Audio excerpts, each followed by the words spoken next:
Good morning student. शुरू करते हैं आज की क्लास।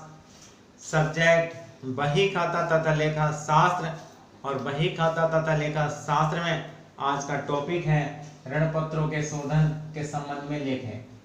प्यारे बच्चों, इससे पहले आपने ऋण पत्रों के शोधन की विधियों को समझा।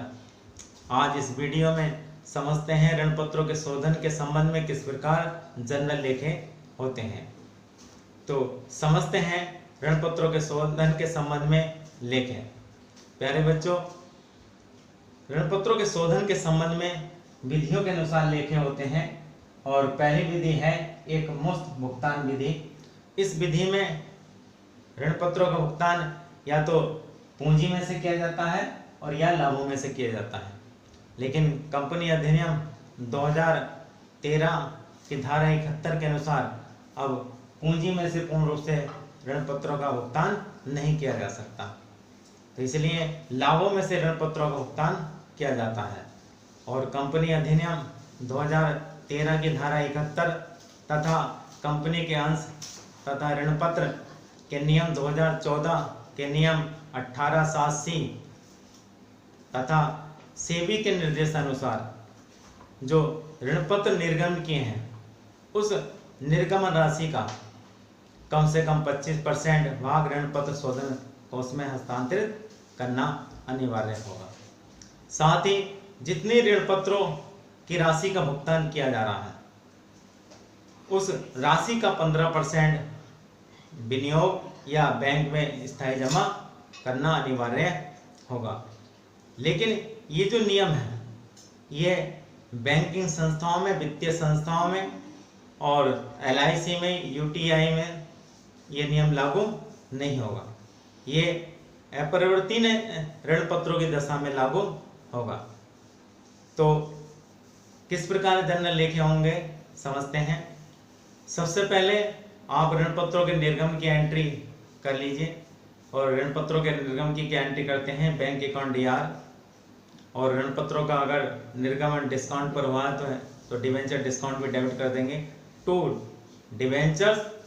और अगर प्रीमियम पर हुआ है तो to security premium reserve account. एक बार फिर समझ लीजिए, निर्गम की एंट्री क्या करते हैं, bank account DR, debenture discount account DR, to debentures और to security premium reserve account. Being debenture issued at par या एट डिस्काउंट एट प्रीमियम।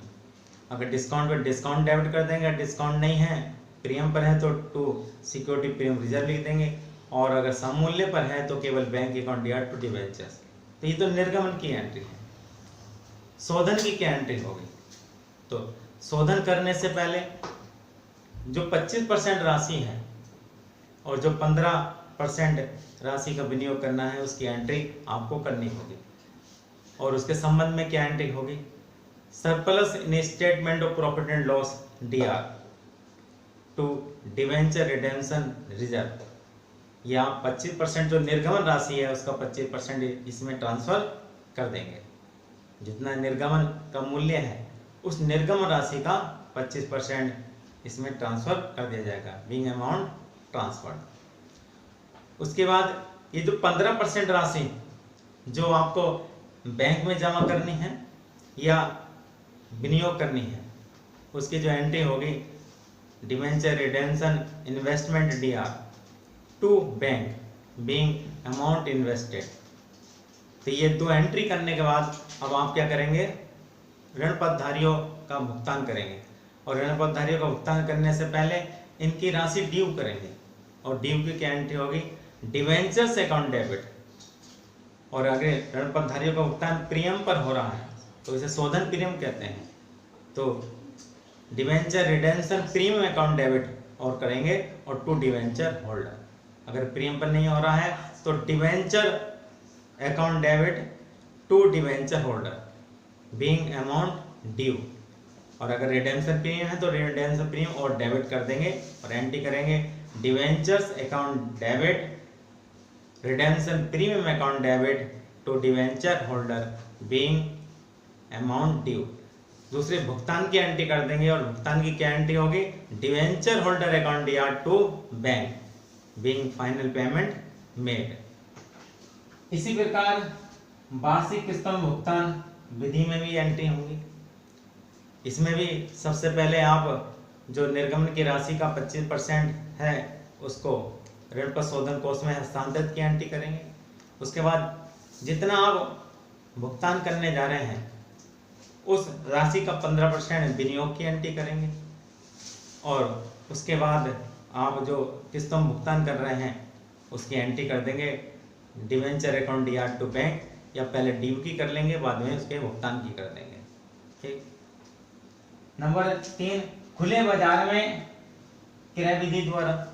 खुले बाजार में क्रय विधि, इसमें कंपनी क्या करती है, अपने ऋण पत्र खुले बाजार में स्वयं क्रय करती है।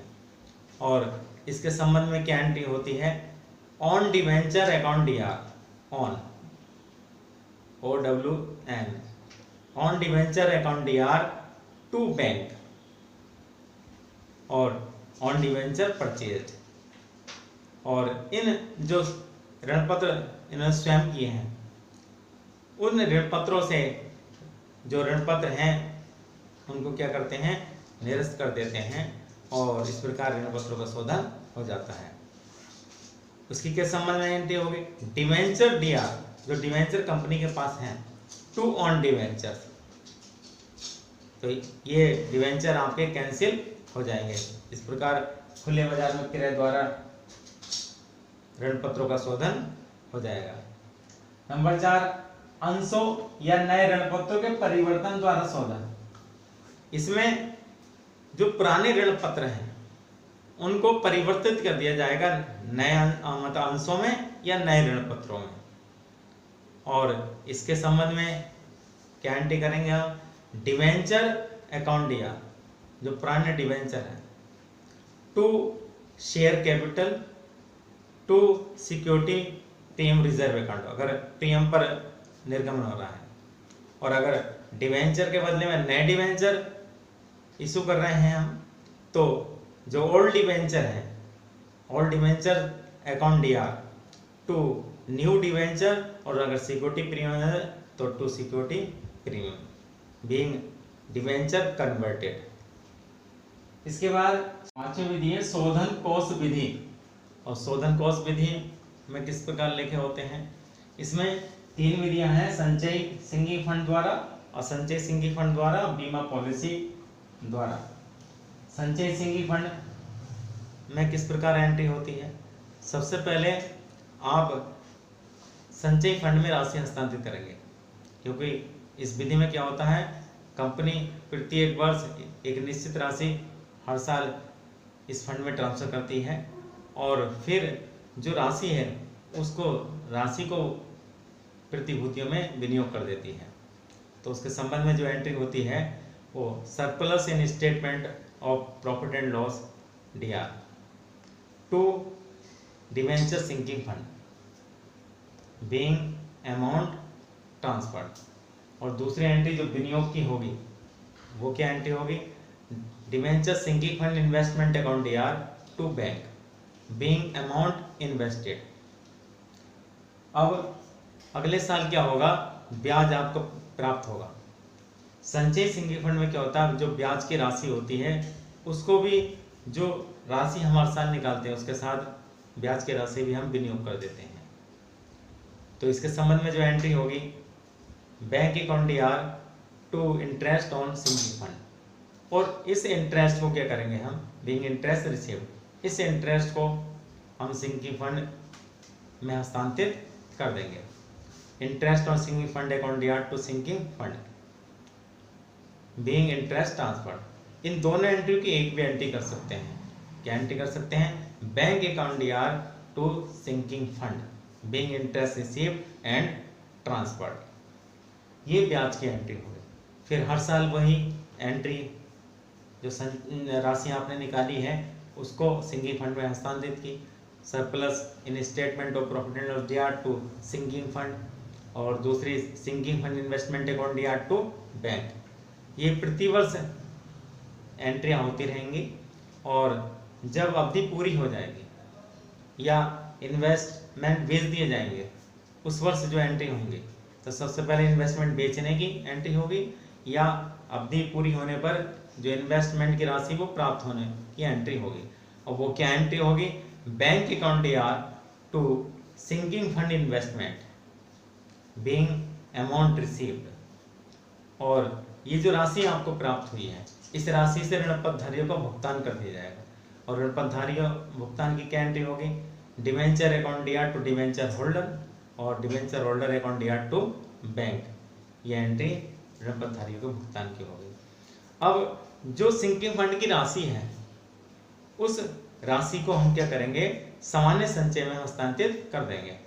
और उसकी एंट्री क्या होगी? Sinking fund account DR to general reserve being amount transfer. तो प्यारे बच्चों, इस प्रकार ये संचय सिंकिंग फंड की एंट्री हो जाएगी। आप उसके बाद सिंकिंग फंड अकाउंट खोल लेंगे, sinking fund investment account, debenture account आप बना लेंगे। नंबर 2 है इसमें असंचय सिंकिंग फंड। संचय सिंकिंग फंड, असंचय सिंकिंग फंड में एक जैसी एंट्री होती हैं, लेकिन इसमें जो ब्याज की एंट्री है, उस ब्याज की राशि को इनकम माना जाएगा, उसे इन्वेस्टमेंट नहीं किया जाएगा। इसमें ब्याज की जो एंट्री होगी वो केवल ये होगी bank account DR to interest on sinking fund. इस इंटरेस्ट को हम इन्वेस्ट नहीं करेंगे, ठीक। और बाकी वही एंट्री होंगी जो संचय सिंकिंग फंड में होती है। दूसरी, इसकी जो राशि है वार्षिक, वो एक समान हो भी सकती है और एक समान नहीं भी हो सकती। और इसकी जो विनियोग की राशि वो भी अलग अलग हो सकती है। नंबर 3, बीमा पॉलिसी द्वारा शोधन। इसमें क्या होता है? कंपनी बीमा पॉलिसी ले लेती है और निश्चित समय बाद जब बीमा पॉलिसी पूरी हो जाती है, उससे जो राशि प्राप्त होती है, उस राशि से ऋण पत्रों का भुगतान कर दिया जाता है। तो इसके संबंध में ही सिंकिंग फंड की तरह जो संचय सिंकिंग फंड की एंट्री होती है, उसी तरह से एंट्री होती है। पहली एंट्री वही जो राशि हर साल निकाली जा रही है प्रीमियम के लिए, वो राशि निकालने की एंट्री होगी।